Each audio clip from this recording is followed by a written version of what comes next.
আসসালামু আলাইকুম প্রিয় দর্শক, আজকে আমরা যাচ্ছি গাজীপুর জেলার কাপাসিয়া উপজেলার একটি দৃষ্টিনন্দন মসজিদ দেখতে। আমাদের সাথেই থাকুন। মসজিদটি এই উপজেলার দুর্গাপুর ইউনিয়নের একডালা গ্রামে অবস্থিত।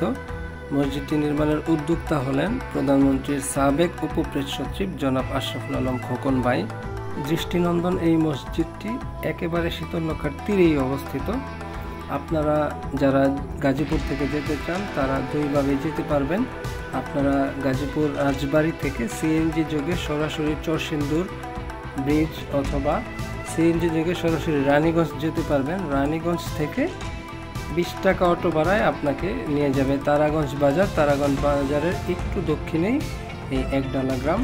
একডালা গ্রামে আপনি কাউকে জিজ্ঞেস করলে দেখিয়ে দেবে মসজিদ। শীতললক্ষার একেবারে তীর ঘেঁষে যে রাস্তা, সেই রাস্তা দিয়ে যাবেন।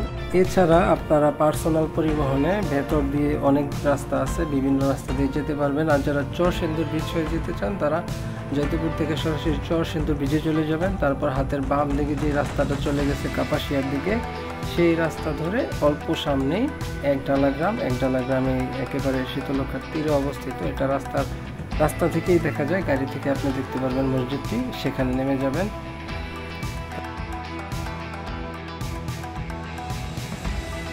তো আমরা জয়দেবপুর থেকে সর্বপ্রথম কাপাসিয়া চলে যাই। কাপাসিয়া থেকে রানীগঞ্জ বাজার এবং তারাগঞ্জ বাজার হয়ে আমরা একডালা গ্রামে পৌঁছাই। তো পথিমধ্যে আমরা রাস্তার দুই ধারের সৌন্দর্য এবং আশেপাশের সৌন্দর্য উপভোগ করতে করতেই যাই এবং যতটুকু পেরেছি ভিডিও ধারণ করার চেষ্টা করেছি। তো আপনার একডালা গ্রামে যখন পৌঁছাবেন তখন দেখবেন শীতললক্ষার তীর ঘেঁষে যে রাস্তাটা, এই রাস্তার সাথেই মসজিদ অবস্থিত। তো এটা হচ্ছে নদীর এই পারে পড়েছে এবং ওই পারে হচ্ছে নরসিংদীর লাখপুর সম্ভবত। তো এই পারে হচ্ছে কাপাসিয়া এবং এই রাস্তা ধরে আপনি কালীগঞ্জ চলে যেতে পারবেন চরসিন্দুর ব্রিজ পার হয়ে, এবং জয়দেবপুর চলে যেতে পারবেন। তো কাপাসিয়ার সৌন্দর্য দেখতে দেখতে আমরা চলে এলাম শীতললক্ষা তীরে অবস্থিত দৃষ্টিনন্দন এই মসজিদের একেবারেই কাছে। আপনারা দেখতেছেন ভিডিওতে, অত্যন্ত সুন্দর সাজানো গোছানো একটা মসজিদ, এই একডালা মসজিদ। তো আমরা এটার ভিতরে বাহিরে যতটুকু পেরেছি তুলে ধরার চেষ্টা করেছি। মসজিদটি অনেক বেশি বড় না, তবে গ্রামের মসজিদ হিসাবে যথেষ্ট বড়, যথেষ্ট জায়গা আছে। খুব সুন্দর একটা অজুখানা আছে এবং চারিপাশে যেই প্রাকৃতিক সৌন্দর্য, এবং সব থেকে বেশি সুন্দর হচ্ছে এই মসজিদের সামনেই শীতললক্ষা নদী। মসজিদের দোতলা থেকে তাকালে একেবারে শীতললক্ষা নদীর সৌন্দর্য উপভোগ করা যায়। আমরা আসলে আসরের নামাজের কিছুক্ষণ আগে মসজিদে পৌঁছাই, যার কারণে আমরা সবাই এই মসজিদে নামাজ সেরে নিয়েছি। আমার সাথে আরও 3 জন ছিল। তো আমরা মসজিদের ভিতরে বাহিরে ভিডিও করার চেষ্টা করেছি, দেখানোর চেষ্টা করেছি এবং দোতলায়ও চেষ্টা করেছি। মসজিদের মধ্যে যে গম্বুজটা আছে এটা অত্যন্ত সুন্দর এবং সুউচ্চ, এবং খুব সুন্দর একটা জারবাতি আছে। চারপাশের কারুকাজই খুব সুন্দর, একেবারে সাজানো গোছানো, ছিমছাম এবং স্নিগ্ধ একটা পরিবেশ ভেতরে। তারপর চারপাশটা খুব ভালো করে দেখে নিলাম মসজিদের। এরপর আমাদের বের হতে হবে আশেপাশের সৌন্দর্য দেখার জন্য। শীতললক্ষার তীরবর্তী যে একডালা গ্রাম, সেই শীতললক্ষার তীরে যে সৌন্দর্য সেটা দেখার জন্য আমরা বেরিয়ে যাব। তো আপনারা দেখতে থাকুন।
এই হলো সুন্দরী শীতলক্ষা এবং এর তীর বাঁধাই করা আছে দুই ধারেই, দেখতে খুবই সুন্দর চমৎকার। এবং সব থেকে মজার বিষয় হচ্ছে আমরা যেখানে গিয়েছি সেখানে নদীর মাঝখানে একটা চর আছে, ধাঁধার চর বলে, সেই রানীগঞ্জের বিখ্যাত ধাঁধার চর। এটা একেবারে নদীর মাঝখানে, স্থলভাগের সাথে এটার কোনো সম্পর্ক নাই, চারপাশ দিয়ে পানি, একেবারে সেন্ট মার্টিন দ্বীপের মতো। এবং এখানে মানুষজন বসবাসও করে, আসা যাওয়া আছে রানীগঞ্জ হয়ে।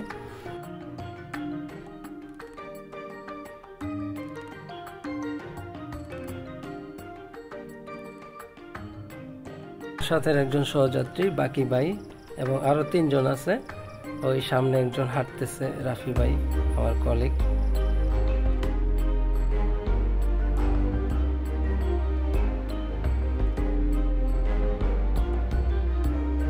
তো পথিমধ্যে শীতলক্ষার তীরে আমরা ঝালমুড়ি খেয়ে নিলাম। আপনারা আমার পেছনে যে চরটি দেখতে পাচ্ছেন এটা হচ্ছে বিখ্যাত ধাঁধার চর। এটা একেবারে শীতলক্ষার মাঝখানে অবস্থিত এবং স্থলভাগের সাথে এটার কোনো সম্পর্ক নাই। এবং এখানে মানুষজনের বসতি আছে, মানুষজন বসবাস করে। তো আমরা ধাঁধার চরের একটু সামনে যে রানীগঞ্জ বাজার, সেই রানীগঞ্জ বাজারে পৌঁছে গেলাম। এই বাজারে পণ্য দ্রব্য আমাদের জয়দেবপুর বাজার থেকে অনেক বেশি কম। তো এইখানে যে আনারসগুলো দেখতেছেন, আনারসগুলো 40 টাকা হালি চাচ্ছিল, মানে একটা 10 টাকা পিস। তো আরও অন্যান্য যেসব ফলমূল ছিল 20 টাকায় বড় বড় কাঁঠাল পাওয়া যায় দেখলাম। সব কিছুই মোটামুটি কম দাম, যেহেতু গ্রাম এবং গ্রামের র প্রোডাক্টগুলো এখানে পাওয়া যায়। এই বাজারের অপোজিট সাইডে হচ্ছে লাখপুর। আপনারা ইচ্ছা করলে এই যে এখান দিয়ে নদী পারাপার হয়ে লাখপুরও যেতে পারবেন, ওই পাশেও ঘোরাঘুরি করতে পারবেন। তো আমরা রানীগঞ্জ বাজারে কিছুটা ঘোরাঘুরি করে আমাদের যাত্রা শেষে আমরা এখান থেকে সরাসরি সিএনজি যোগে 100 টাকা ভাড়ায় জয়দেবপুর চলে আসি। তো যারা সাথে ছিলেন এতক্ষণ সবাইকে ধন্যবাদ জানিয়ে শেষ করছি। আসসালামু আলাইকুম।